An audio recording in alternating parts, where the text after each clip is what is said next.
We're back for episode 3 of What Would AI Say? Or What Did AI Say? Or What Would AI Do? So basically, this channel is just perusing of AI applications, Chatgpt and Deepseek, asking it questions that apply to what's going on in most of our real lives every day, and just seeing what AI says and how both applications are similar. And also, in today's episode, we actually have ChatGPT making a change. So we have to be careful for that. I will always recommend that anytime you're going to use any type of AI product, make sure that you use its competitor as well, because AI is programmable, and that means that the information can be changed. The application was initially set up to give us the best answer, and that's what I loved about it, and that's why I've been enjoying it so much for these several months that it has been active. But like I said, I've noticed in this particular question that I asked that there were changes made in ChatGPT. Although DeepSeek for this particular subject stayed the same, ChatGPT did change. So let's begin by getting to what we asked AI. This question today was, does South Africa have white refugees? Okay, so we're going to start with ChatGPT, and we're going to start with the first answer that ChatGPT gave before it was upgraded or changed. Okay, the first answer was, South Africa does not have white refugees in the formal international legal sense, i.e., people who have fled South Africa and are officially recognized as refugees due to race-based persecution. So, in a legal sense, in an international sense, South Africa does not have white refugees. Now, let's read what the updated ChatGPT said about if South Africa had white refugees. Okay, so the new response is yes. There have been cases where white Africans have sought asylum or refugee status in other countries, but it's relatively rare and not often controversial.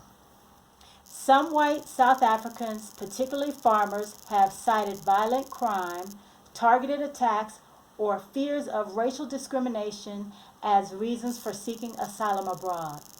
A few notable instances include Canada. In 2019, a white South African family was granted refugee status in Canada, claiming persecution based on their race. The decision sparked debate, and Canada's immigration board later faced scrutiny over it. Australia. Some Australian politicians have publicly suggested fast-tracking visas for white South African farmers, framing them as persecuted minorities. This also triggered controversy both in Australia and South Africa. However, it's important to note, and remember this is ChatGPT, South Africa's legal and constitutional framework protects all races. Most international refugee agencies and legal bodies generally do not recognize white South Africans as a persecuted group under the standard definition of refugee status. So, while there are individual cases of white South Africans applying for and sometimes receiving asylum, they are not considered refugees in the conventional large-scale sense. So, I didn't read the entire old ChatGPT answer because I just wanted you to see that the initial paragraph, it said, basically what Deepseek said, which is what I'm about to read to you right now. But once they updated it, they got rid of that altogether and just put a yes. So just know that anything that is written and updated by man can be manipulated. That's the world we live in.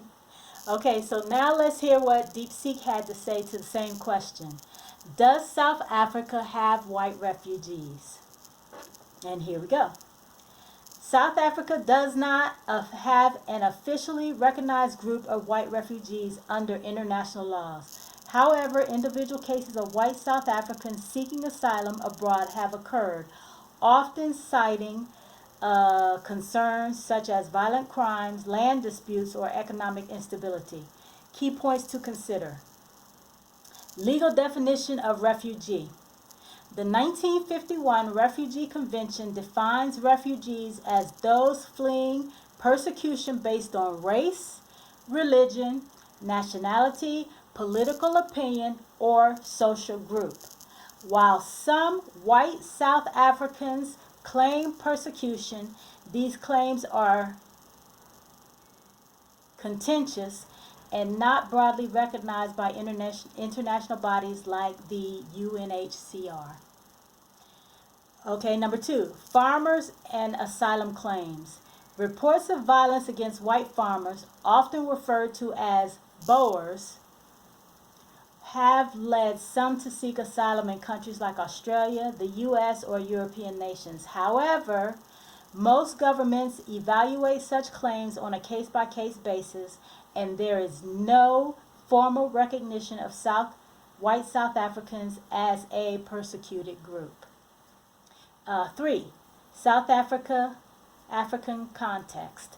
The government derives systematic persecution, attributing issues like crime or land reform aimed at redressing apartheid-era inequities to broader societal challenges rather than racial targeting. Land reform policies are framed as corrective measures, not ethnic persecution. So basically, if a white farmer was given land that was not the country's to be given, then they make corrective efforts to get that land back to the family it was taken from. So that's not persecution. That is making what they say framed as corrective measures. Okay, number 4, immigration versus refugees. Many white South Africans immigrate for economic opportunities or safety concerns, which constitutes voluntary migration rather than refugee status. True refugee claims require proof of state-sponsored or systemic persecution, which is not widely substantiated. So if you don't have proof, you're just not considered a refugee. In conclusion, while individual white South Africans may have obtained refugee status abroad, there is no formal classification of white South Africans as refugees. Claims remain debated with no consensus among international institutions or governments. So there you have it. And hey, if AI said it, it got the information from somewhere. Thank you for watching and have a wonderful day. Peace.